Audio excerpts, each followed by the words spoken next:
হে যুবক যুবতীরা, তুমি যদি জীবনে উন্নতি করতে পারো তাহলে তোমার গায়ের ছেঁড়া জামাটা হবে ইতিহাস, আর যদি জীবনে উন্নতি করতে না পারো তোমার সুন্দর ড্রেসটা হবে লোকে পরিহাস। জ্ঞানী গুণী বুদ্ধিজীবী মানুষ, চলুন এগিয়ে যাই। মসজিদ কার ঘর? আল্লাহর ঘর। কোরআন কি বলছে দেখি, সূরা জিন 29 পারা, ওয়া আন্নাল মাসাজিদা লিল্লাহি ফালা তাদউ মা আল্লাহি আহাদা। আল্লাহ বলছেন মসজিদগুলি আমার জন্য, আর আমি ছাড়া অন্য কারোর আরাধনা উপাসনা করিও না। তাহলে বোঝা গেল কি, আল মসজিদু বাইতুল্লাহ, মসজিদ আল্লাহর ঘর। এরপরে আসছি, আচ্ছা ভাই আপনারা বলুন তো দেখি, মসজিদ যদি আল্লাহর ঘর হয় তাহলে মসজিদ কমিটি করবে কে? আল্লাহই করবে, যার ঘর সেই কমিটি করবে। তা কোরআনে তো আল্লাহই কমিটি করে দিয়েছে, আপনারা জানেন না, বক্তারা আপনাদেরকে বলেনি, তাই আপনারা জানেননি। চলুন কোরআনে কোথায় লেখা আছে মসজিদ কমিটি করতে হবে, শুনে নিন। কোরআনে বলা হয়েছে মসজিদ কমিটি হতে গেলে আল্লাহ বলছেন আমার ঘরের দায়িত্ব তারাই নেবে যাদের মধ্যে কমসে কম 5টা গুণ থাকবে। কটা কটা কটা? 5টা গুণ। কোরআন বলছে ইন্নামা ইয়ামুরু মাসাজিদাল্লাহি মান আমানা বিল্লাহ ওয়াল ইয়াউমিল আখিরি ওয়া আকামাস সালাতা ওয়া আতাজ যাকাত ওয়া লাম ইয়াখশা ইল্লাল্লাহ ফাআসা উলাইকা আন ইয়াকুনু মিনাল মুহতাদিন। সুবহানাল্লাহ বলা যায় না? আল্লাহর কোরআন শোনার পরে একটু সুবহানাল্লাহ বলবেন, আল্লাহু আকবার বলবেন, আল্লাহ খুশি হবে। 10 নম্বর পারার 8 নম্বর পৃষ্ঠা 9 নম্বর লাইন, সূরার নাম সূরা তাওবার 18 নম্বর আয়াত। আল্লাহ বলছেন মসজিদের দায়িত্ব তারাই নেবে যাদের মধ্যে 5টা গুণ থাকবে। 1 নাম্বার হলো মান আমানা বিল্লাহ, যে ব্যক্তি 100% আল্লাহকে বিশ্বাস করবে। 1 নাম্বার। এর আবার ব্যাখ্যা যদি করি না অবাক হয়ে যাবে, একটু করব ব্যাখ্যা, করব? আচ্ছা আপনারা আল্লাহকে 100% বিশ্বাস করেন? হ্যাঁ, এই দেখেন ধরা পড়ে গেছে, রাগ করবেন না। আল্লাহর নবীর কাছে না, আল্লাহর নবী একদিন দাঁড়িয়ে আছে, তো নবীর কাছে কিছু লোক এসে বলছে হে নবী আমরা আল্লাহকে 100% বিশ্বাস করি। তা নবী বললেন তাই নাকি, বাহ বাহ বাহ, খুব ভালো খুব ভালো। সঙ্গে সঙ্গে আল্লাহ জিবরাইলকে বললেন জিবরাইল চলে যাও, জিবরাইল চলে যাও। আমার নবী সাদামাটা মানুষ, এরা বলছে এদের মুখের কথা, শুধু এরা মুখে বলছে আল্লাহকে বিশ্বাস করি, অন্তর থেকে আমার বিশ্বাস করে না ওরা। সঙ্গে সঙ্গে জিবরাইল এলেন, কোরআনের এই আয়াতটা নাজিল হলো কি, ক্বালাতিল আরাবু আমান্না কুল লাম তুমিনু ওয়ালাকিন কুলু আসলামনা ওয়ালাম্মা ইয়াদখুলিল ঈমানু ফি কুলুবিকুম। 26 নম্বর পারা 16 নম্বর পৃষ্ঠার 8 নম্বর লাইন, সূরার নাম সূরা হুজুরাত। গোত্রের কিছু লোক এসে বলল আমরা ঈমান এনেছি আল্লাহর উপরে। আল্লাহ বললেন কুল, নবী তুমি বলে দাও, লাম তুমিনু, তোমরা কেউ ঈমান আনোনি, বরং তোমরা বলো ওয়ালাকিন কুলু আসলামনা, বরং বলো আমরা ইসলাম এনেছি। ওয়ালাম্মা ইয়াদখুলিল ঈমানু ফি কুলুবিকুম, এখনো পর্যন্ত তোমাদের অন্তরে ঈমানটাই প্রবেশ করেনি। এই কথা, এই আয়াত যখন নাজিল হলো না, তখন নবীজি জিবরাইলকে বললেন ও ভাই জিবরাইল, ওরা তো আমাকে বললো এক্ষুনি আমরা আল্লাহকে 100% বিশ্বাস করি, ওরা তো বললো। আল্লাহ বললেন নবী ওটা ওদের মুখের কথা, জাস্ট মুখের কথা, অন্তরের কথা নয়। বলে আল্লাহ কি করে বুঝবো, কি করে বুঝবো? কি সুন্দর আল্লাহ কোরআনে আয়াত দিয়ে বোঝাচ্ছে, দেখুন, রাগ করবেন না কেউ। আল্লাহ বলছেন নবী দেখবেন ও ওদের ঈমানটা কেমন। চলুন, ফাইদা রাকিবু ফিল ফুলকি দা'উল্লাহা মুখলিসিনা লাহুদ্দিন ফালাম্মা নাজ্জাহুম ইলাল বাররি ইযা হুম ইউশরিকুন। 21 নম্বর পারা 3 নম্বর পৃষ্ঠা 3 নম্বর লাইন, সূরার নাম সূরা আনকাবুতের মধ্যে আল্লাহ বলে দিলেন বান্দা যখন নৌকায় করে নদী পার হতে যায়, বান্দারা যখন নৌকায় করে নদী পার হতে যায়, নদীর মাঝখানে যখন নৌকোটা একবার টলমল করে, ওরা তখন প্রত্যেকেই প্রাণের ভয়ে আল্লাহ আল্লাহ বলে চিৎকার করে। ঠিক না বেটি? আল্লাহ বলছেন ফালাম্মা নাজ্জাকুম ইলাল বাররি, আমার নাম রহমান, আমার নাম রহিম। ওদের কান্না সহ্য করতে পারি না, ফেরেশতার মাধ্যমে যখন ওদের ডাঙায় তুলে দিই, ওরা এত বড় মুনাফিক বদমাইশ, যেই ডাঙায় উঠে গেল ইজা ঘুমি শুরিকুন, আমার সঙ্গে শিরক করে আর বলে মাঝি ভালো ছিল বলে বেঁচে গেছি, নইলে মরে যেত। ঠিক না বেটি? চলেন এই যে আচ্ছা একটা বাস্তব উদাহরণ দেবো, ভাই দেবো কি? বাস্তবের সঙ্গে কোরআনের আয়াত।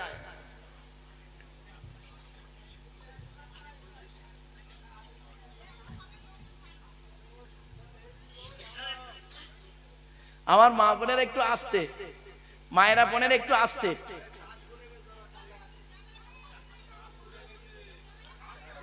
একটু আস্তে মা, আস্তে করছে করছে।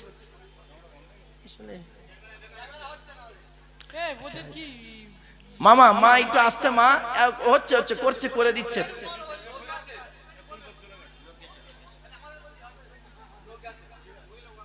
এক মিনিট দাঁড়াও বাবা, একটু দাঁড়ান না, সব ওয়াজ করবো বাবা, একটু দাঁড়ান। চলো,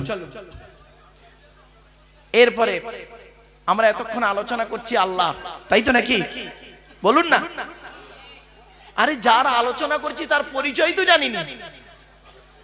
আল্লাহর পরিচয় হলো টোটাল কোরআনে আছে চারটে। কটা কটা কটা? চারটে।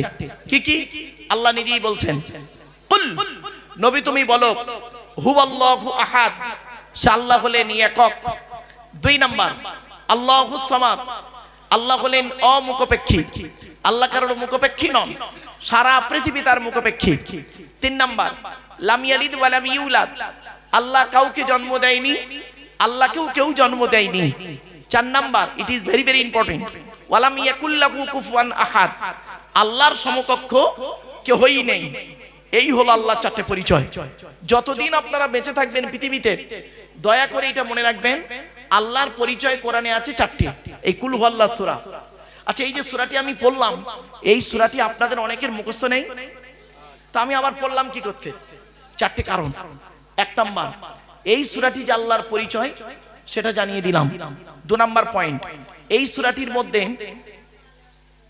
এই সূরাটি আরবি ভাষায় বাংলায় অর্থ করে বলে দিলাম।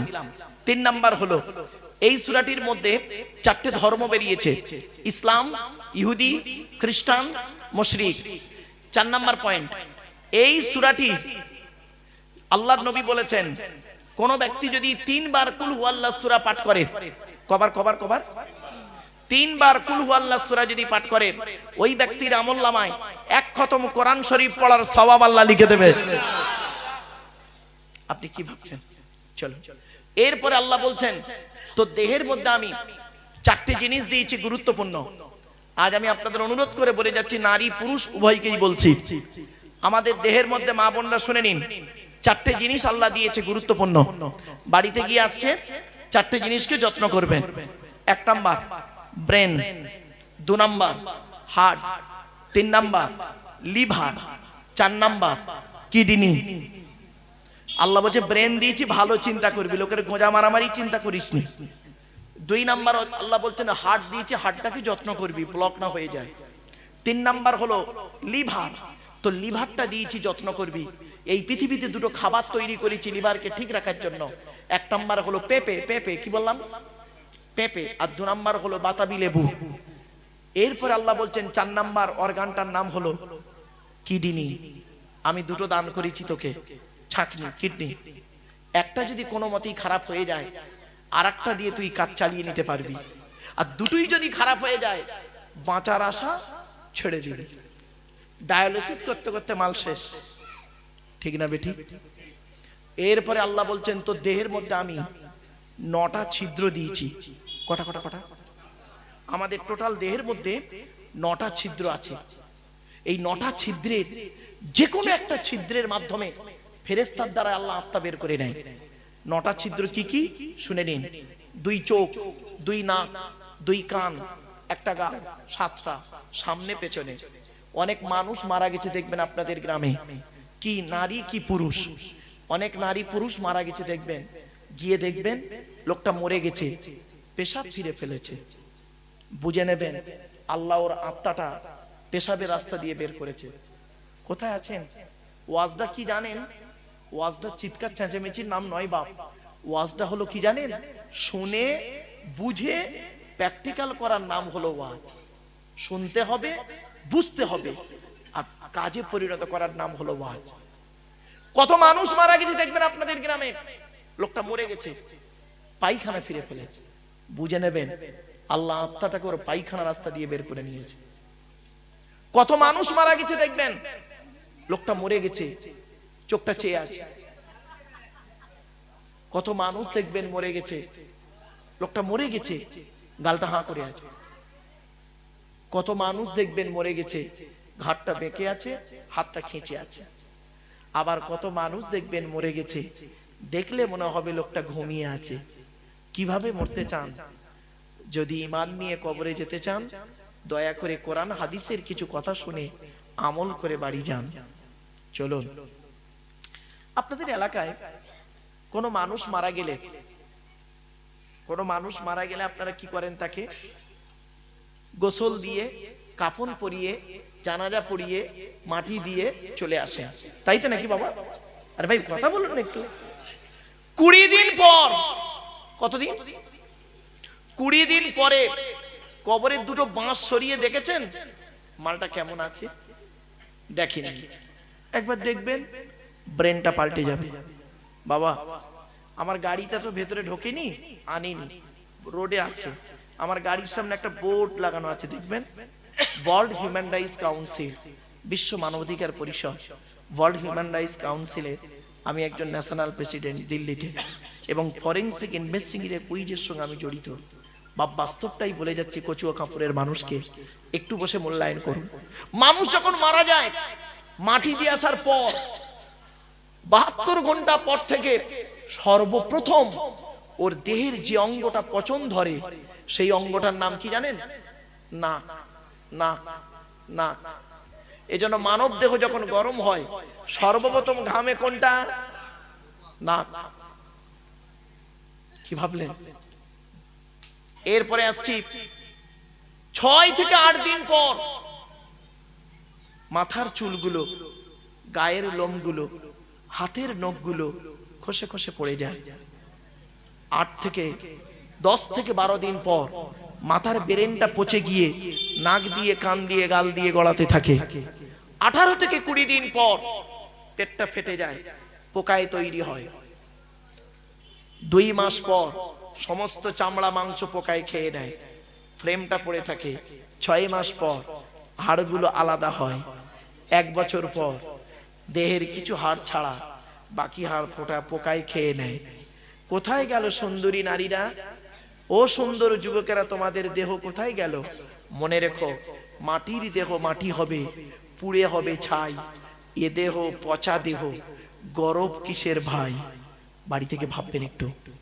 এ জীবন শুরু হয়েছে আমাদের 150 টাকায়, এ জীবন শেষ হবে 1500 টাকায়।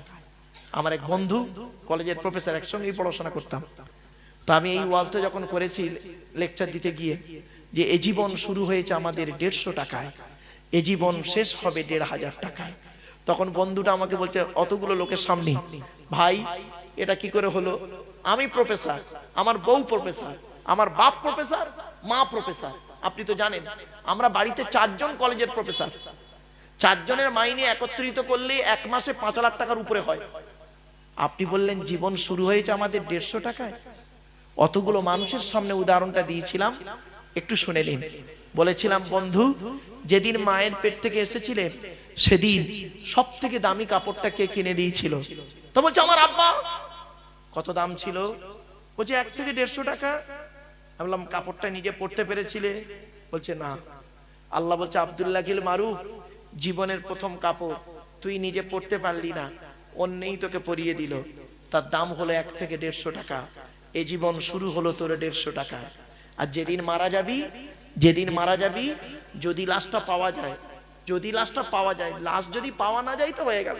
যদি লাশটা পাওয়া যায়, তোর যে কাফনটা পরানো হবে তার দাম খুব বেশি হলে 1000 থেকে 1500 টাকা।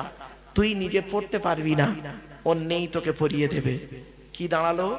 এ জীবন শুরু হয়েছে আমাদের 150 টাকায়, এ জীবন শেষ হবে 1500 টাকায়।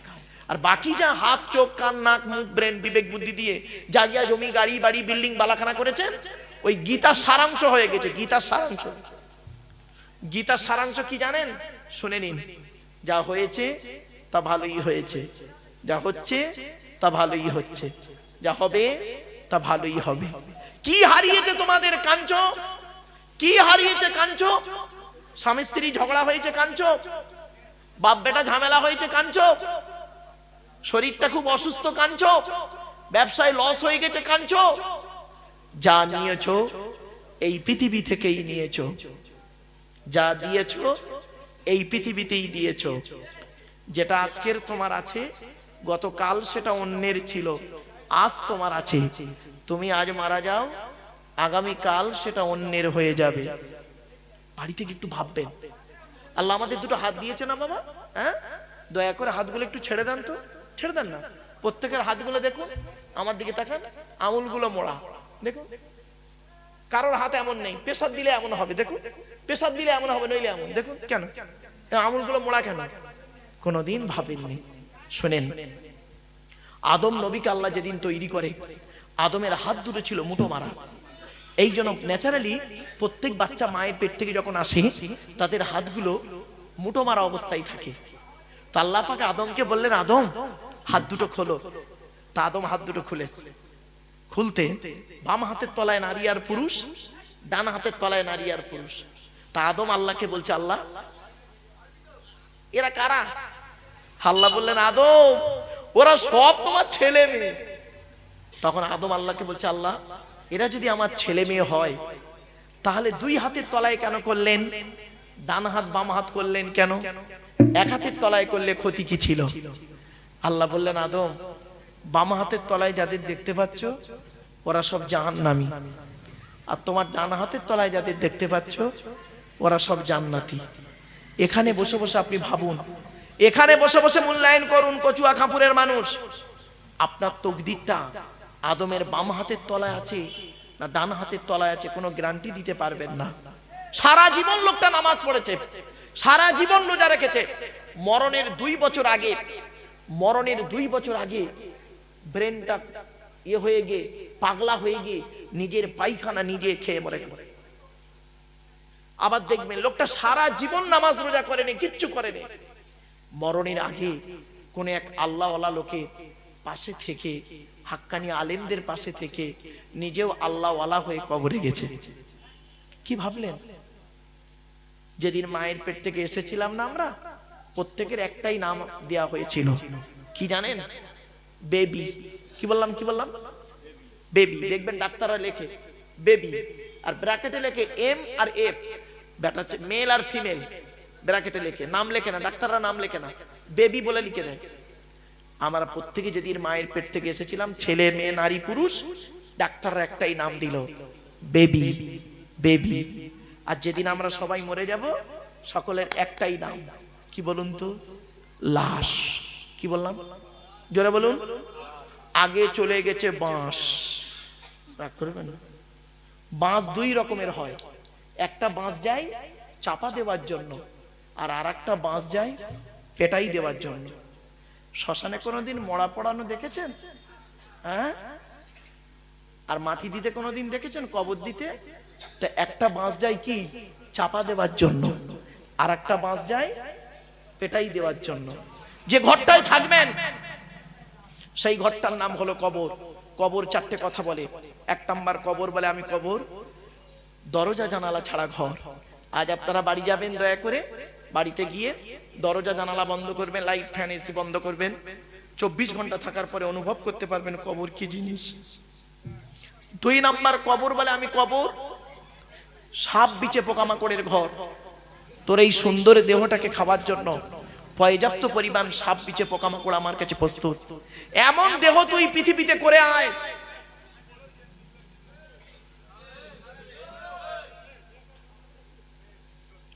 আস্তে আস্তে বাবা, আস্তে বাপ।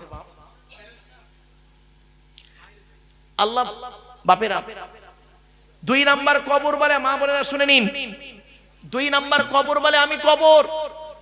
সাপ বিচে পোকামাকড়ের ঘর, সাপ বিচে পোকামাকড়ের ঘর। এমন দেহ তুই পৃথিবীতে করে আয়, সাপ বিচে পোকামাকড় যেন তোর দেহ খাওয়া তো দূরের কথা, কাপড়ে স্পর্শ করতে যেন না পারে। শুনে নিন। আচ্ছা, পৃথিবীতে এখন বর্তমানে ইহুদিদের সংখ্যা বেশি না মুসলমানদের সংখ্যা বেশি? ইহুদিদের সংখ্যা খুব কম, খুব কম বাবা। ইহুদিদের সংখ্যা খুবই কম, মুসলমানদের সংখ্যা বেশি। তা ইহুদিদের সংখ্যা যদি কম হলো, তো ইহুদিরা মুসলমানদের এত মারছে কেন বলুন তো? কি সমস্যা বলুন দিনি? আরো মারবে, আরো মারবে ইহুদিরা আমাদেরকে। কতদিন মারবে শুনে নিন। ইহুদিদের একটা কিতাব আছে, কিতাবটার নাম হলো তালমুদ। কি বললাম? মনে রাখবেন, তালমুদ।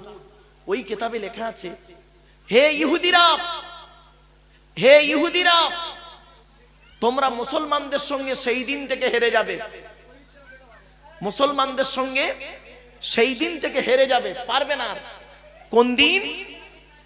যেদিন দেখবে মুসলমানদের জুম্মার নামাজের জামাত ফজরের নামাজের জামাতের সমান হবে। সুবহানাল্লাহ বলা গেল না? আসলে আপনাদের তো মৌলবীরা তো শিখিয়ে দিয়েছে, টান দেওয়ার পরে সুবহানাল্লাহ বলতে হয়, তাই তো নাকি? ভালো কথাই সুবহানাল্লাহ বলতে হয়, এটা তো শেখানো হয়নি আপনাদেরকে। ফজরের নামাজের জামাত, এই জুম্মার নামাজের জামাত ফজরের নামাজের জামাতের সমান হবে। তার মানে যেদিন দেখবে মুসলমানরা জুম্মার নামাজে যত লোক নামাজ পড়ছে তত লোক ফজরের নামাজে হাজির হবে যেদিন, সেই দিন থেকে বুঝে নেবে আমাদের দিন শেষ, মুসলমানদের দিন শুরু। আর ইহুদিরা এটা এখনো ভালো রকম জানে, এরা সেই মুসলমান, এরা তো সেই মুসলমানের বাচ্চা নয় যে 313 জন মুসলমানকে নিয়ে মুহাম্মদ সাল্লাল্লাহু আলাইহি সাল্লাম বদরের যুদ্ধের প্রান্তরে 1000 শত্রুর মোকাবেলা করতে গিয়ে 14 জনকে হারিয়ে ইসলামের পতাকা পুঁতেছিল। এরা তো সেই মুসলমান নয়। এরা তো টাকার মাধ্যমে বিভিন্ন কারণে ঈমান ইসলামটাকে বিক্রি করতে এদের কোনো দ্বিধাবোধ লাগে না, কথার মাধ্যমে, চেয়ারের মাধ্যমে, বিভিন্ন অ্যাঙ্গেল থেকে। সুতরাং এ মুসলমান, এদেরকে লক্ষ্য কর, এদের ফজরের নামাজ জামাতটা আর জুম্মার জামাতটা এক হচ্ছে কিনা। তো দেখা গেল এরা এমন মুসলমান, এরা করে কি, জুম্মার দিনে মসজিদের 3 তালা ভর্তি করে দেয়, মসজিদের 3 তালা ভর্তি করে দেয়। আর ফজরের নামাজে ইমাম সাহেব আর গোটা 10 বুড়ো ছাড়া আর কেউ পারে না। তো ওরা বুঝেই নিয়েছে এ মুসলমানের মারলে আমাদের কোনো কষ্ট হবে না। কিছু বুঝতে পারছেন কথাগুলো? সাময়িক শুনতে একটু খারাপ লাগছে, তাই না? চলেন এবারে আসছি। জিকির মানে হলো আইন কানুন। কি বললাম? আইন কানুন, according to Islamic law, not only according to Indian law. ওমান আরাদা আন যিকরি ফাইন্না লাহু মাঈশাতান দনকা ওয়া নাহশুরুহু ইয়াওমাল কিয়ামাতি আ'মা। 16 নম্বর পারার 19 নম্বর পৃষ্ঠা 12 নম্বর লাইন, সূরার নাম সূরা তাহার 124 নম্বর আয়াত। আল্লাহ বলছেন, যে ব্যক্তি আমার আইন কানুন থেকে মুখ ফিরিয়ে নেবে, এই পৃথিবীতে একটা দিন তাকে শান্তিতে থাকতে দেব না, টেনশনে জীবন যাপন করাবো। হয় তার বইয়ের টেনশন দেবো, নয় শরীরের টেনশন, নয় জায়গা জমির টেনশন, নয় ব্যবসা বাণিজ্যের টেনশন, টেনশনে জীবন যাপন করাবো।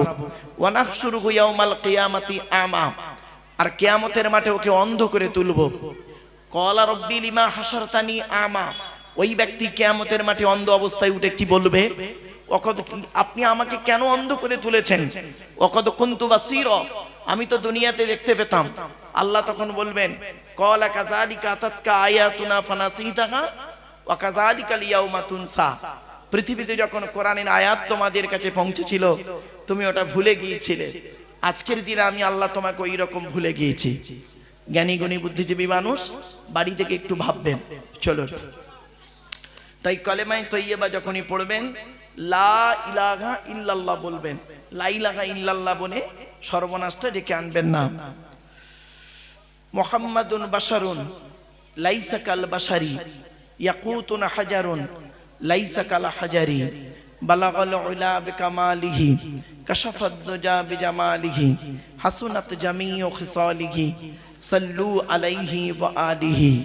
একবার দরুদ শরীফ। আল্লাহুম্মা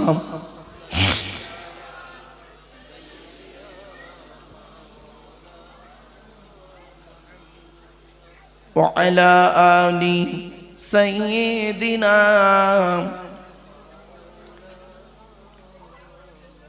আল্লাহুম্মা আমিন। রব্বানা যালামনা আনফুসানা ওয়া ইল্লাম তাগফির লানা ওয়া তারহামনা লানাকুনান্না মিনাল খাসিরিন। রব্বি জিদনি ইলমা রব্বিরহামহুমা কামা রব্বায়ানি সগীরা। রব্বুল আলামিন সন্ধ্যা থেকে নিয়ে এখন পর্যন্ত বহু আলেম উলামা, জ্ঞানী গুণী, বুদ্ধিজীবীরা বিভিন্ন দিক নিয়ে আলোচনা করেছেন। আমি অধম গুনাহগার, তেমন তো কিছুই জানি না মাবুদ। আলোচনার শুরুতে প্রাথমিক কিছু কথাবার্তা বলে কোরআনুল কারীমের আলোচনা, হাদিসের আলোচনার উদ্দেশ্য নিয়ে, ইজমা কিয়াসের আলোচনার উদ্দেশ্য নিয়ে দুটো হাত উঠাইছি। আল্লাহ, আমার নিজস্ব বলার কোনো ক্ষমতাই নেই। সুবহানাকা লা ইলমা লানা ইল্লা মা আল্লামতানা ইন্নাকা আনতাল আলিমুল হাকিম। রব্বুল আলামিন যা কিছু বলাবেন, শোনাবেন, পড়াবেন, আল্লাহ আমাদের আমল করার তৌফিক দান করুন। রব্বুল আলামিন দূর দূরান্ত থেকে যে সমস্ত বাবাজিরা, যুবক ভাইরা, স্নেহের কচি কচি বাচ্চারা, মা বোনেরা রাতের আরামকে হারাম করে দিয়ে, মূল্যবান সময়কে ব্যর্থ দিয়ে, আরামের বিছানাকে ত্যাগ করে দিয়ে পবিত্র কোরআনুল কারীমের মাহফিল, হাদিসের মাহফিল, ইজমা কিয়াসের মাহফিল শোনার জন্য চাতক পাখির ন্যায় ছুটে এসেছেন, আসছেন এবং আসবেন। কিয়ামতের দিন, মুসিবতের সময় এ মাহফিলকে আমাদের সকলের নাজাতের ওসিলা বানায় দেবেন। আল্লাহ, এই জলসার সভাপতি, সেক্রেটারি, কেশিয়ার কমিটি হালাল মাল থেকে তাবারুক করা হয়েছে। আল্লাহ রব্বুল আলামিন মেহমানদারিকে কবুল করে নিন। এই মাদ্রাসার সভাপতি, সেক্রেটারি, কেশিয়ার কমিটি, শিক্ষকগণ, শিক্ষার্থীরা, শিক্ষা দরদি সকলকে আল্লাহ আপনি কবুল করে নিন। রব্বুল আলামিন কোরআন, হাদিস, ইজমা কিয়াস থেকে সঠিক কথাগুলি আমার মুখ থেকে বলিয়ে নেবেন, বক্তা শ্রোতাকে আমল করার তৌফিক দেবেন। رب اشرح لي صدري ويسر لي امري واحلل عقدة من لساني يفقهوا قولي اللهم انا نسالك علما نافعا وعملا متقبلا ورزقا حسنا وحلالا طيبا سبحان ربك رب العزة عما يصفون وسلام على المرسلين والحمد لله رب العالمين واجعل آخر كلامنا عند الموت لا إله إلا الله محمد رسول الله صلى الله عليه وسلم وآخر دعوانا أن الحمد لله رب العالمين برحمتك يا أرحم الراحمين. Sadr Jalsa, in the name of Allah, the most merciful, most beneficent, peace be to Allah, Lord of the world. সনাম ধন্য, সুনির্বাচিত, মহামান্য আজকের মাহফিলের সভাপতি সাহেব, আমন্ত্রিত উলামা হযরত, দিন দরদি, ইসলাম দরদি, মুমিন, মুত্তাকি, মুসলমান, সালেহ, নেককার আল্লাহওয়ালা বাবাজিরা, আমার যুবক ভাইরা, স্নেহের কচি কচি বাচ্চারা, পর্দার অন্তরালে পর্দার নসীনা ধার্মিকা, স্নেহময়ী, মমতাময়ী আমার মা ও বোনেরা, তারও সাথে জানাই আমার আওয়াজ শ্রবণকারী মুসলিম অমুসলিম সমস্ত জাতির মানুষেরা, মহান আল্লাহ পাকের দরবারে শুকরিয়া আদায় করি যে রব্বুল আলামিন আমাকে আপনাকে বসিয়েছেন সেই ইশারা নামাজের পর থেকে নিয়ে কিছুক্ষণ কোরআন হাদিসের আলোচনা শোনার, বোঝার উদ্দেশ্য নিয়ে যিনি আমাদেরকে এই জায়গায় বসিয়েছেন সেই পরওয়ারদিগার বিনিয়াজির দরবারে প্রাণ খুলে, ভক্তি ভরে, উচ্চ আওয়াজে একবার শুকরিয়া জ্ঞাপন করি। বলুন আলহামদুলিল্লাহ। একটু আমার সাথে সাথে দয়া করে বলতে পারবেন সুবহানাল্লাহি ওয়া বিহামদিহি সুবহানাল্লাহিল আযীম। এটি হলো বুখারী শরীফের শেষ হাদিস। আর বুখারী শরীফের প্রথম হাদিস হলো ইন্নামাল আমালু বিন্নিয়াত। এর বাংলা অর্থ হচ্ছে প্রত্যেকটা কাজ তার নিয়তের উপরে নির্ভর করে। তাই এতগুলো জ্ঞানী গুণী বুদ্ধিজীবী মানুষ আপনারা এসেছেন, আপনাদের অন্তরে একটা নিয়ত বা উদ্দেশ্য আছে। আমি অধম আব্দুল্লাহ খিল মারুফ, তেমন ইলিম নেই, তেমন জ্ঞান নেই। আল্লাহ পাক আমাকে এখানে আনিয়েছেন, আমারও অন্তরে একটা নিয়ত বা উদ্দেশ্য আছে। আমার নিয়তটা আপনারা কেউ জানেন না, আপনাদের নিয়তটা আমিও জানি না। সুতরাং উভয়ের নিয়ত যিনি জানেন তিনি কে? আল্লাহ। ইন্নাল্লাহা আলিমুম বিযাতিস সুদূর, নিশ্চয়ই আল্লাহ রাব্বুল আলামিন বান্দার অন্তরের খবর সবই রাখেন। তাই আজকের এখানে যা কিছু আলোচনা হবে আপনাদের মাঝে আমার মাঝে, আজকের আলোচনার সাক্ষী থাকবে কে? আল্লাহ। আল্লাহু শাহীদুম বাইনি ওয়া বাইনাকুম, আপনাদের মাঝে আমার মাঝে আজকের আলোচনার সাক্ষী রাখলাম সৃষ্টিকর্তা আল্লাহ পাককে। এবার আসছি আলোচনার বিষয়বস্তু সম্পর্কে। কিসের উপর আজকের আলোচনা করব আপনাদের কাছে? আজ আমি আপনাদের কাছে চারটি বিষয়ের উপরে সংক্ষিপ্ত করে টু দি পয়েন্টের উপরে চারটি বিষয়ের আলোচনা রাখব। এক নাম্বার, আমাদের সৃষ্টিকর্তার নাম হলো আল্লাহ। কি? আল্লাহ। আল্লাহ সম্পর্কে আপনাদের কাছে আলোচনা রাখবো। দুই নাম্বার, যাকে আমাদেরকে অনুসরণ করতে বলা হয়েছে কোরআনে, আতিউল্লাহ ওয়া আতিউর রাসূল, অর্থাৎ রাসূল মুহাম্মদ সাল্লাল্লাহু আলাইহি ওয়াসাল্লামের আলোচনা রাখবো। তিন নাম্বার, আমাদের আলোচনা রাখবো আমাদের পরিচয়। আগেই বলে দিই, আল্লাহর পরিচয় হলো চারটে। আল্লাহর পরিচয় হলো টোটাল কোরআনে আছে চারটি। আল্লাহর পরে স্থান হলো নবীদের, নবীদের পরিচয় হলো তিনটে। আমাদের পরিচয় হলো টোটাল কোরআনে আছে মাত্র দুটো। তাহলে তিনটে বিষয় বেরোলো। আর চতুর্থ নাম্বার আলোচনার বিষয় হবে কি? আমি এসেছি একটা শিক্ষা প্রতিষ্ঠানের জলসায়। তিনটে শব্দ খুব আলোচনার ইচ্ছা জাগে। কি? শিক্ষা, শিক্ষা, শিক্ষার্থী, শিক্ষক। ইংরেজিতে কি বলে? Education. What is the definition of education? শিক্ষা কাকে বলে? এই এডুকেশন শব্দটার মধ্যে লুকায়িত। আজকে আলোচনা রাখবে, একটু ধৈর্যের পরিচয় দিন। দু নাম্বার, শিক্ষাটা নেবে কে? যে নেবে তাকে বলা হয় student. Who is student? K student? ওই 10টাই গেল, 4টেই এলো, আমতলা, জামতলা, বুড়ির বেলতলা, পাঁচতলা, ইকোপার, নিকোপার, চিড়িয়াখানা, ভিক্টোরিয়া, জাদুঘর, তারামণ্ডল, নদীর পার্কে বসে প্রেম নিবেদন করলো, সারা বছর পড়লো না, পরীক্ষার খাতায় টুকলিয়া চুরি করলো, স্যার ধরলো, ছুরি মারলো, ওরে কোনোদিন স্টুডেন্ট বলে না। স্টুডেন্ট হতে গেলে কতগুলো গুণ থাকতে হবে?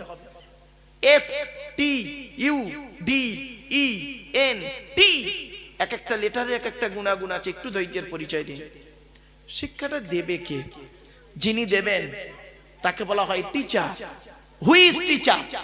কে টিচার? পড়ালেই টিচার না।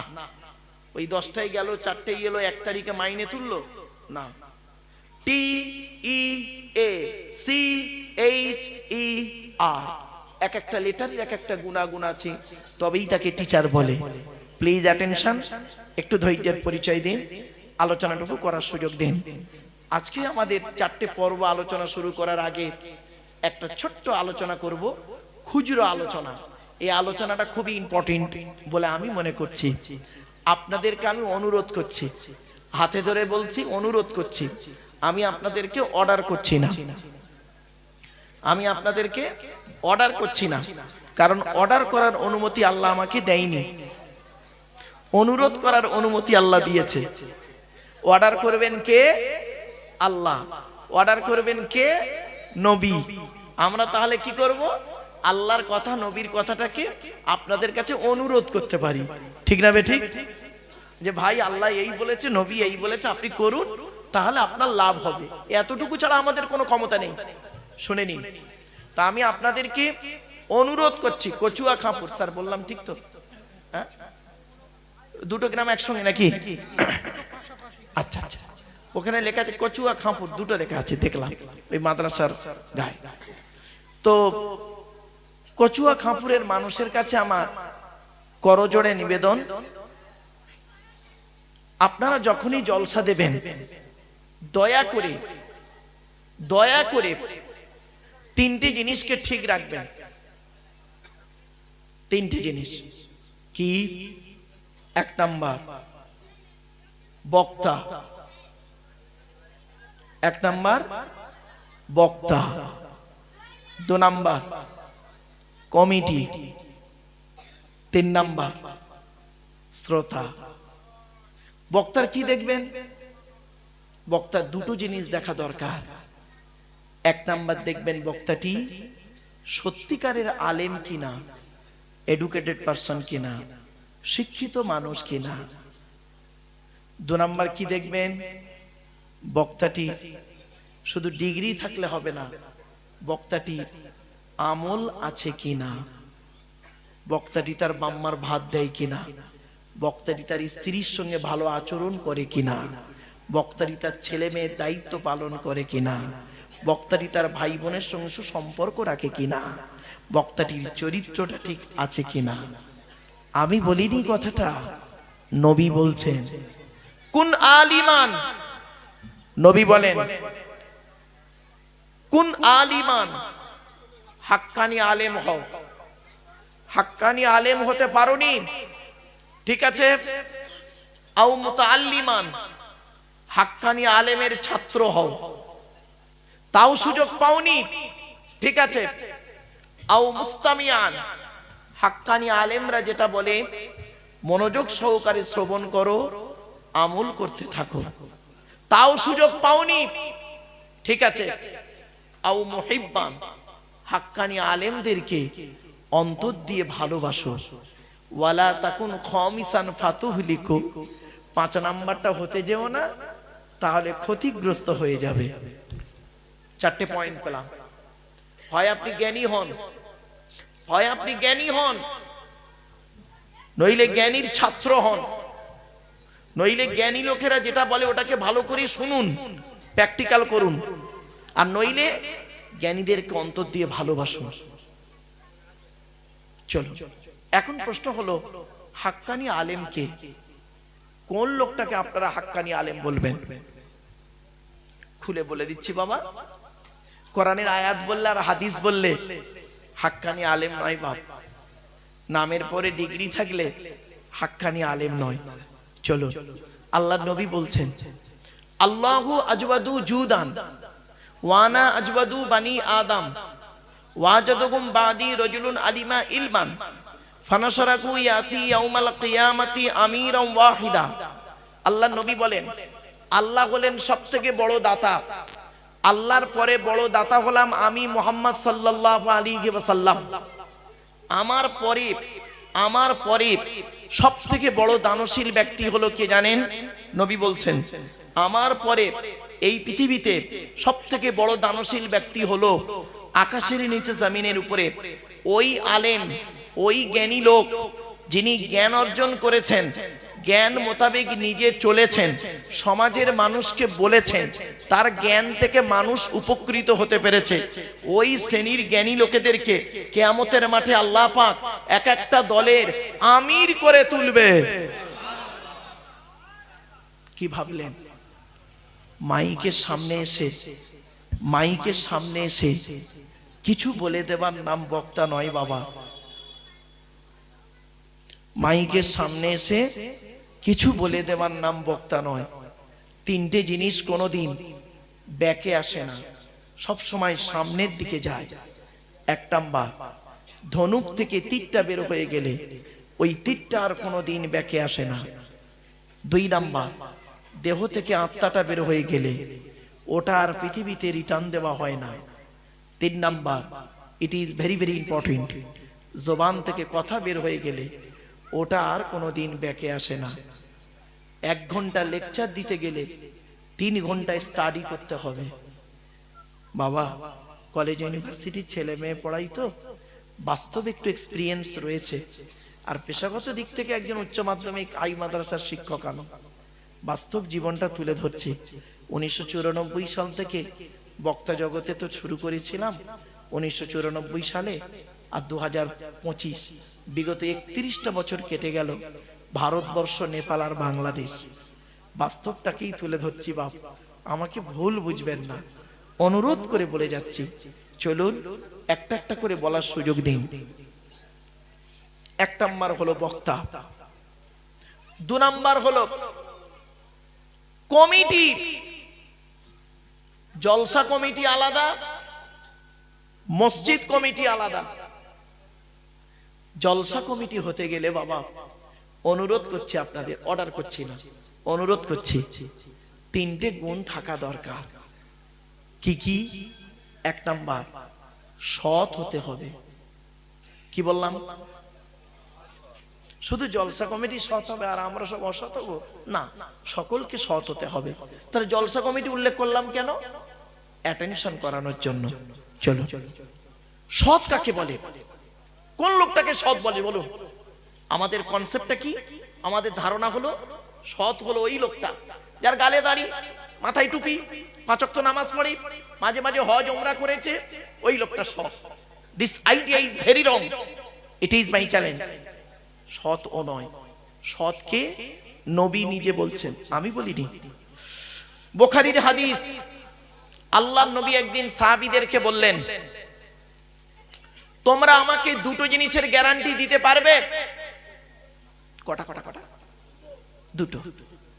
সাহাবীরা বললেন, হে নবী, আমরা যদি আপনাকে 2টো জিনিসের গ্যারান্টি দিই, বিনিময়ে আপনি আমাদের কিছুর গ্যারান্টি দেবেন? নবীজি সঙ্গে সঙ্গে বললেন, হ্যাঁ, তোমরা যদি আমাকে 2টো জিনিসের গ্যারান্টি দাও, আমি মুহাম্মদ সাল্লাল্লাহু আলাইহি ওয়াসাল্লাম তোমাদের জান্নাতের গ্যারান্টি দিয়ে দেব। সাহাবীরা বললেন, বলুন। জীবনে তো অনেক গ্যারান্টি দিয়েছি, আর 2টো জিনিস চান তো, বলুন। নবীজি বললেন, শুনুন, 1 নাম্বার, এই জিভের গ্যারান্টি দাও।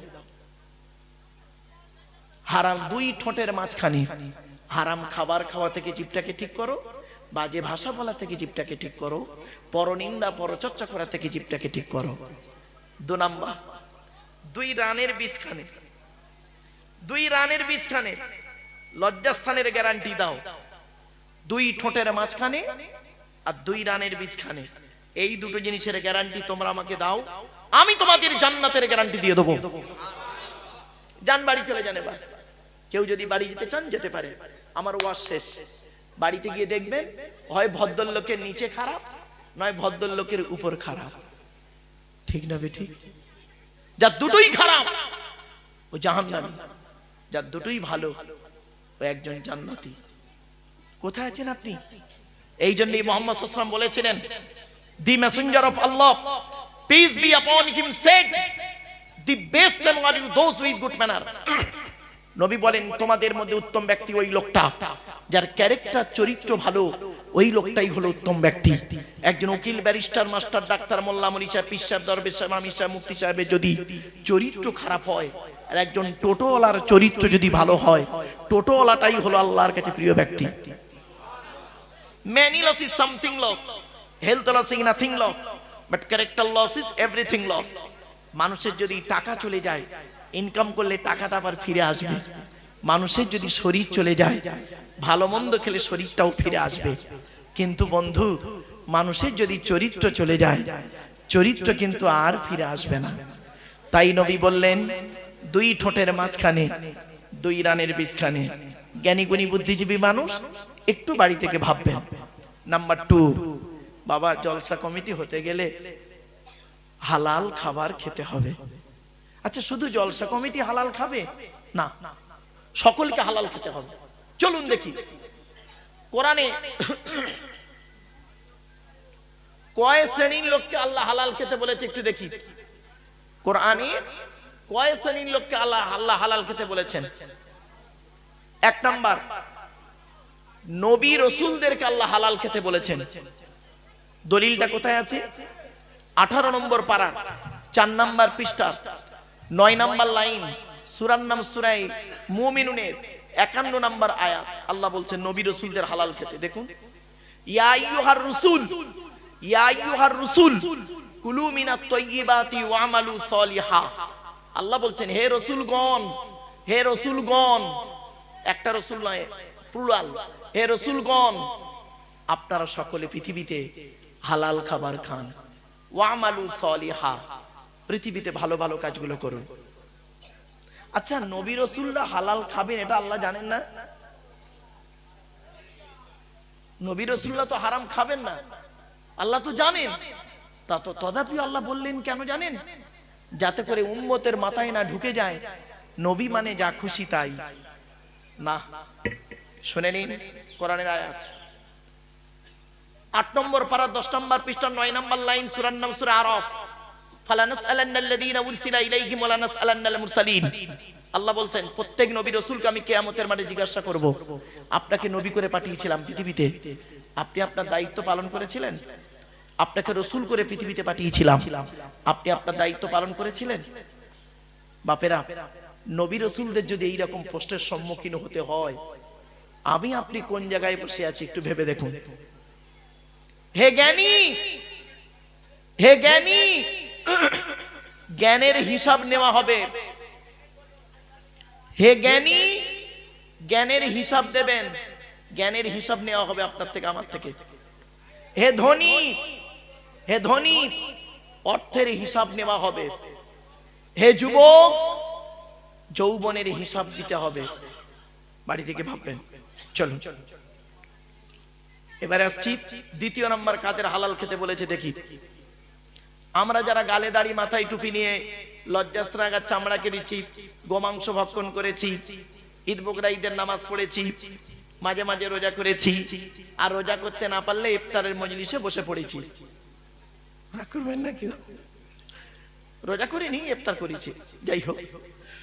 তো আমরা মোমেন বলে দাবি করি সমাজের বুকে। এক কথায় আমাদেরকে আল্লাহ বলছেন হালাল খেতে। রেফারেন্স টু দি হলি কোরআন, পবিত্র কোরআনের 2 নম্বর পারা 4 নম্বর পৃষ্ঠা 14 নম্বর লাইন, সূরার নাম সূরা বাকারার 172 নম্বর আয়াত। আল্লাহ বলছেন ইয়া আইয়ুহাল্লাযীনা আমানু, হে ঈমানদার বান্দাগণ, কুলু মিন তাইয়্যিবাতি মা রাযাকনাকুম, আমার দেওয়া হালাল রিজিকগুলো তোমরা ভক্ষণ করো। তাহলে প্রথমে নবী রাসূলদেরকে হালাল খেতে বললেন, তারপরে আমাদেরকে বললেন হালাল খেতে। তৃতীয় শ্রেণী কাদের বললেন শুনুন, চমকে যাবেন। হিন্দু, মুসলিম, জৈন, ব্রাহ্মণ, খ্রিস্টান, কুলি, সাঁওতাল, বাগদি, দুলে, জাতি, ধর্ম, বর্ণ নির্বিশেষে এক কথায় মানব জাতিকে কোরআনে আল্লাহ বলেছে হালাল খেতে। শুধু মুসলমানরা হালাল খাবে না, মানব জাতি হালাল খাবে। দলিল ওই কোরআনই আছে।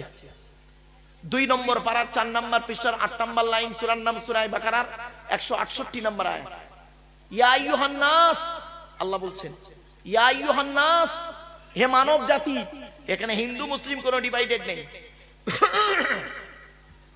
ইয়া আইয়ুহান নাস, হে মানব জাতি, কুলু মিম্মা ফিল আরদি হালালান তাইয়্যিবা, আমার দেওয়া হালাল রিজিকগুলো তোমরা ভক্ষণ করো। ওয়ালা তাত্তাবিউ খুতুবাতিশ শায়তান, শয়তানের পথকে অনুসরণ করিও না। ইন্নাহু লাকুম আদুউম মুবিন, শয়তান হলো তোমাদের প্রকাশ্য দুশমন। এজন্য অনুরোধ করে বলে যাচ্ছি, হারামের বিরানি ভাতের থেকে হালালের ডাল ভাতটাই ভালো। ঠিক না বেঠিক? হারামের বিরানি ভাতের থেকে হালালের ডাল ভাতটাই ভালো। রাগ করবেন না। কোরআনে আছে 250 রকমের হারাম। কত কত কত? কোরআনে আছে 250 কোয়ালিটির হারাম আছে, আর কোরআনে আছে 250 রকমের হালাল।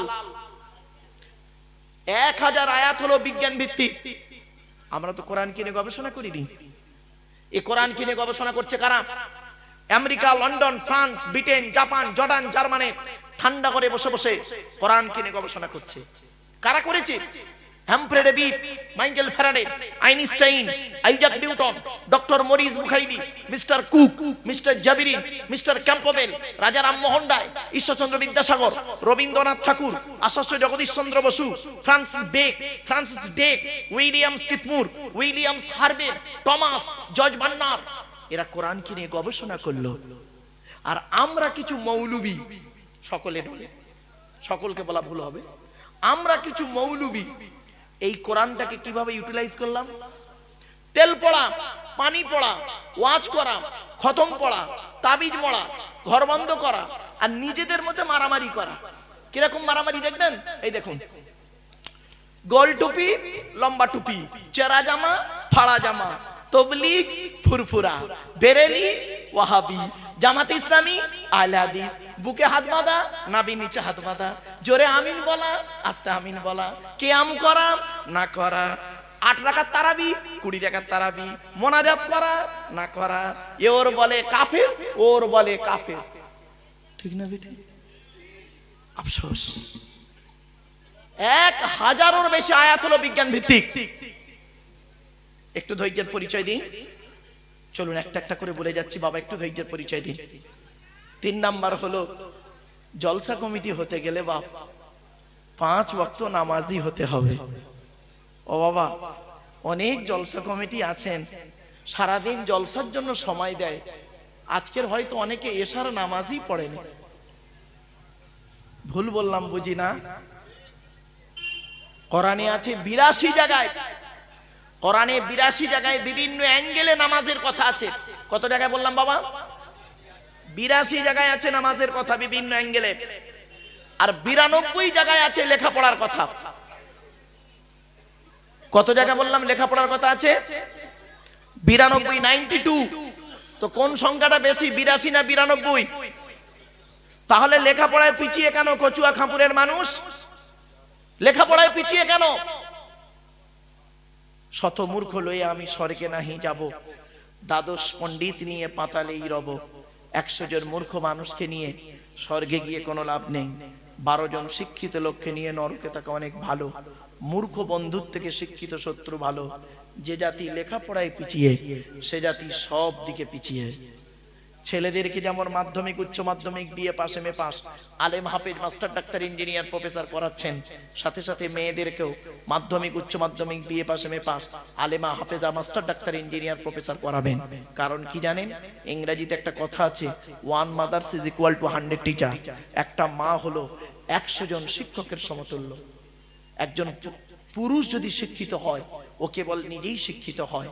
একজন নারী যদি শিক্ষিত হয়, গোটা পরিবারটা শিক্ষিত হয়। আপনি কোথায় আছেন? আপনি তো লেখাপড়ায় পিছিয়ে, গবেষণাতে পিছিয়ে, সব দিকেই পিছিয়ে আছেন আপনি। রাগ করবেন না কেউ, বাস্তবটাই বলছি। এই দেখুন, এই কচুয়া খাঁপুর গ্রামে, মা বোনেরা শুনে নিন, এই কচুয়া খাঁপুর গ্রামে দেখবেন অনেক মুসলমানের বাড়িতে গিয়ে দেখবেন সানসেট গুলোতে বিশাল বড় বড় কেতাব কেনা আছে। ছেলে আমার মাস্টার, ডাক্তার, ইঞ্জিনিয়ার, প্রফেসর হবে, কোর্টের জজ হবে। আর অনেক মুসলমানের বাড়িতে গিয়ে দেখবেন সানসেট গুলোতে বিশাল বড় বড় তরকারির হাঁড়ি আছে, মাল বগরা ঈদে বেরোবে। হাঁড়ি দিয়ে ঘর ভর্তি না করে পুস্তক দিয়ে ঘর ভর্তি করুন। ছেলেকে ধনী না বানিয়ে জ্ঞানী বানিয়ে যান। ছেলেকে ধনী না বানিয়ে জ্ঞানী বানিয়ে যান। এখন আপনারা বলবেন, হুজুর আমি গরিব মানুষ, আমি গরিব মানুষ, লেখাপড়া শেখাতে পারিনি ছেলেকে। ওটা কোনো কজ নয়। মনে রাখবেন, যে চাই চিনি তাকে যোগাই চিন্তামণি, যে চাই চিনি তাকে যোগাই চিন্তামণি। আচ্ছা, আপনি কি আপনি ওই ভারতের প্রাক্তন রাষ্ট্রপতি যিনি মারা গেছেন, আবু পাকির জয়নাল আবেদিন, এপিজে আব্দুল কালামের বাপের মতো গরিব নাকি? কি কজ দেখাচ্ছেন? ভারতের একজন মিসাইল ম্যান অভাবের সংসার থেকে উঠে এসেছে, এসে আজ ভারতের একজন মিসাইল ম্যান হয়ে গেল, পৃথিবীকে জানিয়ে দিয়ে চলে গেল। যারা শুধু মরে, নাহি দেয় প্রাণ, তাদের কবু কোনোদিন করেনি সম্মান। জ্ঞানী গুণী বুদ্ধিজীবী মানুষ, আলোচনা করার আগে কথাগুলো একটু বলছি, রেখে যাবেন না বাপ। চলুন এগিয়ে যাই, একটা একটা করে বলার সুযোগ দিন আমাকে। এবারে আসছি মসজিদ কমিটি। দয়া করে আপনাদের বলে যাচ্ছি হাতে ধরে, কচুয়া খাঁপুরের মানুষদেরকে, যাকে তাকে মসজিদের কমিটি করবেন না, গোনা হবে, গোনা হবে বাবা। কিন্তু যাকে তাকে মসজিদ কমিটি করবেন না। মসজিদ কমিটি হতে গেলে কটা কোয়ালিটি থাকতে হবে একটু শুনে নিন। বলবো বলবো আপনাদের অ্যাটেনশন দেখে মনে হচ্ছে মসজিদ কমিটির সঙ্গে আপনাদের ফ্যাকশন। এমনি বলবো, এমনি মেচিমেচি বললাম, একটু হাসি চলে। মনে রাখবেন, আপনারা খাবার মাঝে চাটনি খান? আরে ভাই বলুন না, একটু কথা বলুন না। খাবার মাঝে চাটনি খান? বিরিয়ানি খেতে খেতে স্যালাড খান? কেন খান? মুখটা ছেড়ে যাবে, বিরিয়ানিটা খেতে পারবেন, চাটনি খেলে মুখটা ছেড়ে যাবে। তো আমার বক্তব্যের মাঝে মাঝে একটু করে চাটনি দেবো, স্যালাড দেবো, কাঁচা লঙ্কা কুচে দেবো, ধনে পাতা চটকে দেবো, লেবু চটকে দেবো। টেনশন মোটে নেবেন না, চলুন এগিয়ে যাই। তার আগে একটা ছোট্ট উদাহরণ দিচ্ছি, রাগ করবেন না কেউ। আচ্ছা, আপনাদের এখানে জুম্মা মসজিদ আছে? আছে? বাহ, রাগ করবেন না কেউ, ক্ষমা চেয়ে নিচ্ছে আগে। আমি কাউকে ব্যক্তিগত আক্রমণ করতে আসিনি, বাস্তবটাকেই তুলে ধরছি। ধরুন জুম্মার দিনে একজন মুসলিম যুবক ছেলে, হিন্দু নয়, মুসলিম যুবক ছেলে, সাদা পায়জামা পাঞ্জাবি পরে, সাদা টুপি পরে, ছেলেটি জুম্মার নামাজ পড়তে মসজিদে উঠেছে, বাংলা মদ খেয়ে, মানে মদের গন্ধ বেরোচ্ছে গাল থেকে। জুম্মার টাইম হয়েছে, ছেলেটা মসজিদে উঠেছে, জুম্মার নামাজ পড়ে, মদের গন্ধ বেরোচ্ছে। কিন্তু আপনারা সর্বপ্রথম তাকে কি করবেন?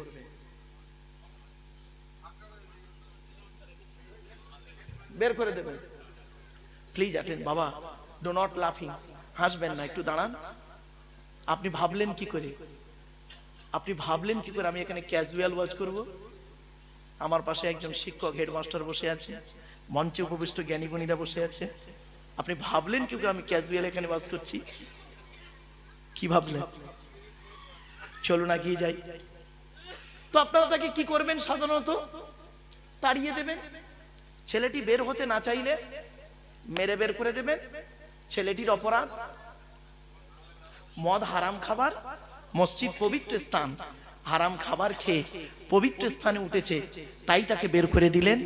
বের হতে চাইল না, মেরে বের করে দিলেন। কত ভালো মানুষ, কচুয়া খাঁপুরের মানুষ, উস্তি থানার অন্তর্গত কচুয়া খাঁপুরের মানুষ, কত ভালো মানুষ, আমার আগে জানা ছিল না।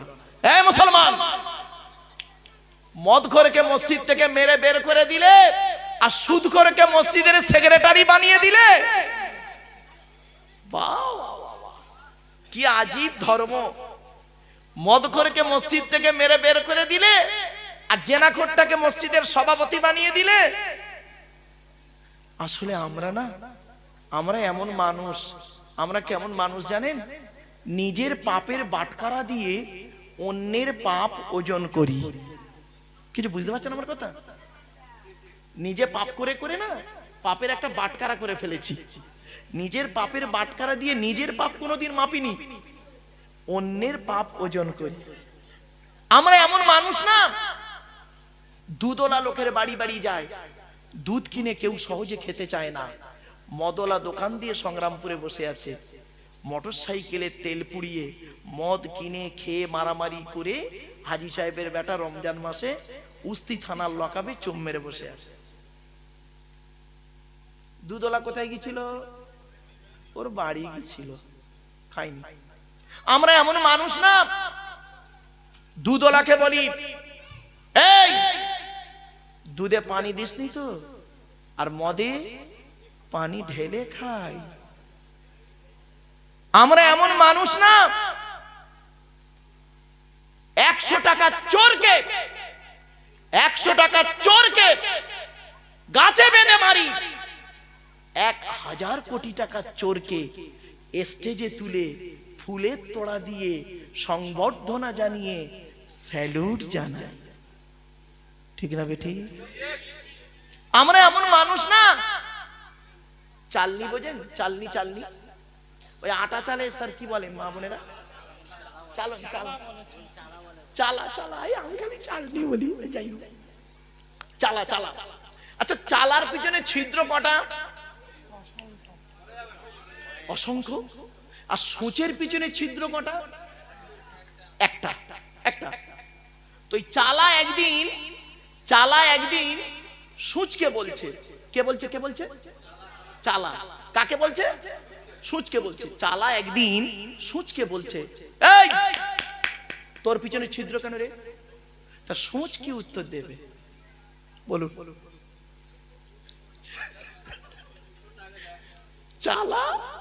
চালা সূচকে বলছে তোর পিছনে ছিদ্র কেন? তা সূচ কি উত্তর দেবে? আমার তো একটা, তোরটা দেখ। জ্ঞানীগুণী বুদ্ধিজীবী মানুষ, অসুবিধা চলে যাচ্ছেন নাকি ভাই? আসবে আসবে, ঠিক আছে। ও আচ্ছা আচ্ছা, যাক আমার বাপেরা, চলো না এগিয়ে যাচ্ছি।